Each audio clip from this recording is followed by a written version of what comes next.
ए गिरे, लेके जा इसको और मार के गाड़ दे, किसी को पता नहीं चलना चाहिए। सर, उसे छोड़ दीजिए सर। आपके बेटे ने आपकी बात मान ली है ना सर? हम छोड़ देंगे तो मेरी बेटी फिर से मिलेगी। मेरे सामने ही मेरी बेटी के साथ घूमता था ये। मेरे घर के लायक है क्या वो? मेरे घर में उसका खून बिल्कुल नहीं होगा। सर, वो बेकसूर है। जो कह रहा हूं वो कर गिरे।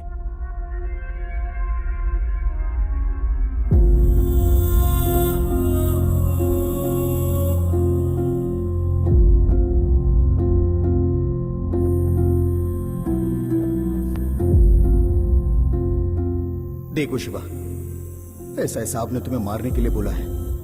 एक सच्चे प्रेमी को मारकर उसके पाप का बोझ लेकर मैं नहीं जी सकता। मेरा भी एक बेटा है, तुम भी मेरे बेटे की तरह हो, इसलिए मैं तुम्हें छोड़ देता हूँ। यहाँ से कहीं दूर चले जाओ मेरे बेटे, तुम भले ही दुनिया में कहीं भी रहो। भगवान ने चाहा तो वो तुम दोनों को जरूर मिलाएगा।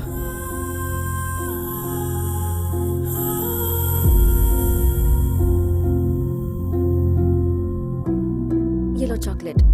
रात में एक कहानी सुनाई थी ना, मुझे फिर से वही वाली कहानी सुननी है। अभी नहीं, रात को सुनाऊंगी। अभी चॉकलेट खाओ। हाँ, तुम कहानी सुनाओगी तो ही मैं लूंगी। उसके बाद शिवा कहाँ गया ये तो पार्वती भी नहीं जानती। पार्वती को शादी के लिए राजी होना ही पड़ा था। तुम किसकी खातिर गई थी, क्यों गई थी, ये मैं नहीं पूछूंगा। तुम्हारी उम्र ही ऐसी है। लेकिन मैंने जो बोला था। स्टॉप इट डैडी, मुझे भी बोलने दीजिए। एक लड़की जब से पैदा होती तब से लेकर शादी की उम्र होने तक उसे कैसे चलना चाहिए, उसे कैसे बोलना चाहिए, सब उसे घर वाले ही बताते हैं। यहाँ तक कि मेरी माँ को भी आपने मुझसे छीन लिया। मुझ जैसी जितनी बेटियां हैं उनके बिगड़ने में जितनी की वो खुद जिम्मेदार हैं, उतने ही उनके बाप भी जिम्मेदार होते हैं। लड़की जब जवान होती है तब वो अपने बाप के साथ प्यार और दोस्ती इन सारे टॉपिक्स पर बात नहीं कर पाती है डैडी। लेकिन फिर भी एक बाप चाहे तो बेटी की फीलिंग्स को समझ सकता है। ये वेडी कुटले, लड़की जवान होने के बाद हर बात अपने डैड से शेयर नहीं कर सकती। मैं जो बोल रहा हूँ वो समझ में आ रहा है या नहीं? तू शादी कर ले और उस शिवा को भूल जा।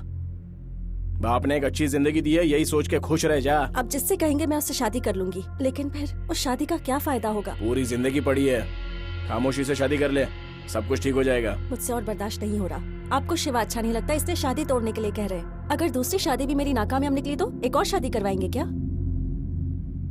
ऐसे कितने आदमियों से मेरी शादी करवाएंगे डैडी? कितनी शादी करनी पड़ेगी मुझे? मैं तबेले में बंधी हुई कोई जानवर नहीं हूँ कि जैसा आप कहेंगे मैं सिर हिला दूंगी। मैं भी एक इंसान हूँ डैडी, मेरा भी एक दिल है और आपकी बेटी के इस दिल ने शिवा को पसंद कर लिया है। मुझे मरने के लिए मजबूर करेगी या तू शादी के लिए राजी होगी? एक ही बात बोल। डैडी, फिर उन्होंने धमकी दी कि अगर वो नहीं मानी तो वो अपनी जान ले लेंगे और कोई रास्ता नहीं था, इसलिए पार्वती शादी के लिए राजी हो गई। और शादी की पहली रात ही